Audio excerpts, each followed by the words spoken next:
சரவணன். கூடலூர் பேருந்து நிலையம் மழைநீர் தேங்கி குளம் போல் மாறியது. பொதுமக்கள் படகு விட்டு நூதன போராட்டம்.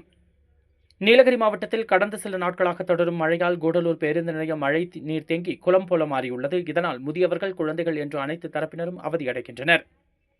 நிலைமை மோசமாக இருந்து வருவதால் பொதுமக்கள் மற்றும் பயணிகள் கடுமையான சிரமங்களை சந்தித்து வருகின்றனர். இந்த பாதிப்பை தொடர்ந்து இன்று காலை பொதுமக்கள் மற்றும் சமூக ஆர்வலர்கள் இணைந்து பேருந்து நிலையம் முன்பு கப்பல் விட்டு வினோத போராட்டத்தில் ஈடுபட்டனர். பேருந்து நிலையத்தின் மையப்பகுதியில் அடிக்கடி மழைநீர் தேங்கி நிற்கும் பிரச்சினை புதியதல்ல. ஆனால் புதியதாக திறக்கப்பட்ட பேருந்து நிலையம் இது.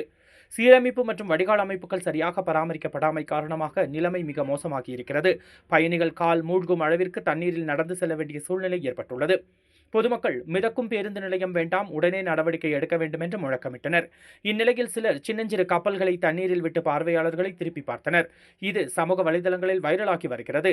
இதுகுறித்து ஒரு போராட்டக்காரர் கூறும்பொழுது, மழை வரும் ஒவ்வொரு ஆண்டும் இதே நிலைமை. எங்கள் கூடலூரை எப்போது மக்கள் நடமாடும் இடமாக மாற்றப் போகிறார்கள்? அடிப்படை வசதிகள் கூட இல்லாமல் வாழ்கிறோம் என்று தெரிவித்தார். சமூக ஆர்வலர் இதுபற்றி கருத்து தெரிவிக்கும் பொழுது, பேருந்து நிலையம் என்பது அந்நகரின் முகம். ஆனால் இங்கு குளமாக மாறியிருக்கும் இந்த முகம் எதை சொல்லும்? நகராட்சி பதிலளிக்க வேண்டும். இந்த சம்பவம் வழக்கம் போல் மறக்கப்படாமல் அதிகாரிகள் தீவிர நடவடிக்கை எடுக்க வேண்டும் என்பதே அனைவரின் கோரிக்கையாக உள்ளது.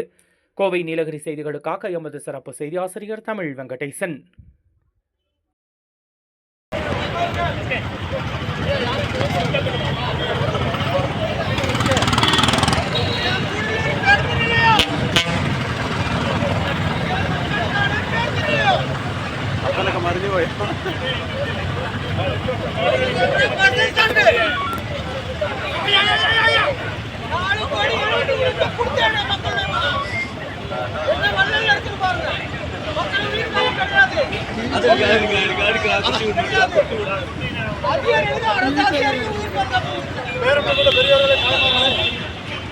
அதிகாரிகள்